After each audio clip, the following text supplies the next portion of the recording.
তৃণমূলে অনেক নেতারা বলছে ঠ্যাং ভেঙে দেবো, সোজা করে ছেড়ে দেবো, আইএসএফের শেকড় উপড়ে দেবো। আমি বলছি আমরা যদি মনে করি টিএমসি দলের এখান থেকে শেকড় উপড়ে ফেলে দিতে পারি, আমাদের সেই ক্ষমতা ঢুকান হবে।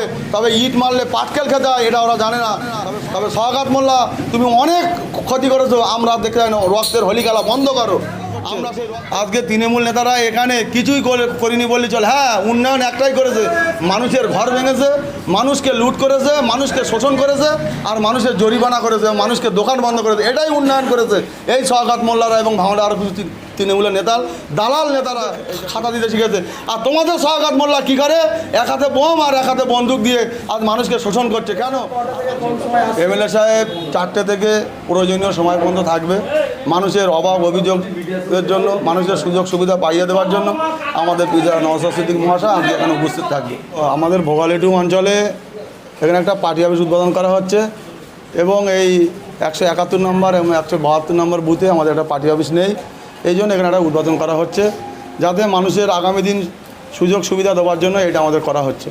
দেখো, ভয় আমরা করি না, ওইসব ভয় কে কী বলে ওইসব আমরা চিন্তা করি না। তবে আমাদের লক্ষ্য 2026 এবং ইন্ডিয়ান সেকুলার ফ্রন্ট মানুষের জন্য কথা বলে, ন্যায়ের জন্য কথা বলে, ঐক্যের কথা বলে, সৌজন্যতার কথা বলে।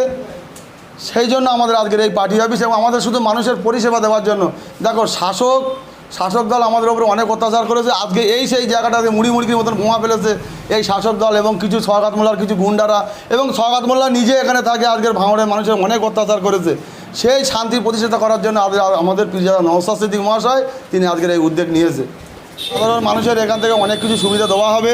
মানুষের অভাব অভিযোগ আজকে আমাদের বিধায়ক নওশাদ সিদ্দিক মহাশয় আসছে, তার কাছে শুনে নেবে এবং তিনি যতটা পারবে ততটা কাজ করবে। এবং আমাদের ছেলেরাও যতটা পারবে, আমাদের যেমন এই বুথের মেম্বার আমাদের এই একটা আছে, আমাদের 2টো মেম্বার আছে, যতটা পারবে সহযোগিতা করবে এবং করছে।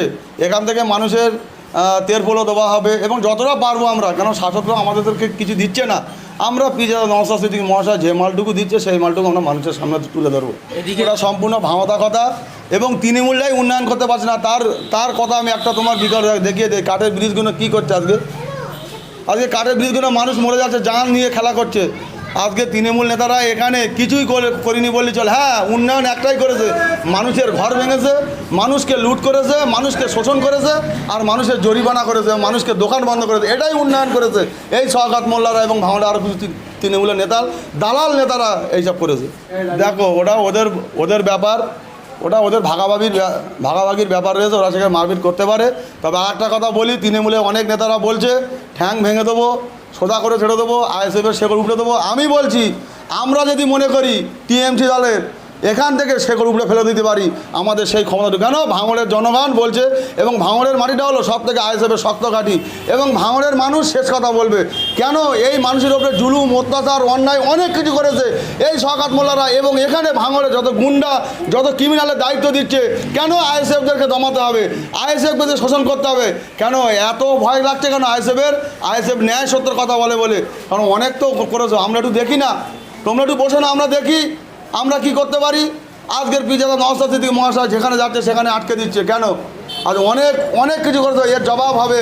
তবে ইট মারলে পাটকেল খেতে হয়, এটা ওরা জানে না। তবে সওগাত মোল্লা, তুমি অনেক ক্ষতি করেছো, আমরা দেখতে চাই না। রক্তের হোলি খেলা বন্ধ করো। আমরা সেই রক্তের হোলি খেলা বন্ধ করতে এসেছি।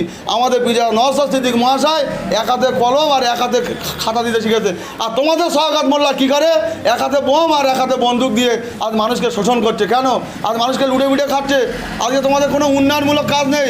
আজকে তোমাদের ভাঙড়ে কোনো ভালো একটা কলেজ নেই, ভাঙড়ে ভালো একটা হসপিটাল নেই। কেন? এই তোমরা উন্নয়ন করছো।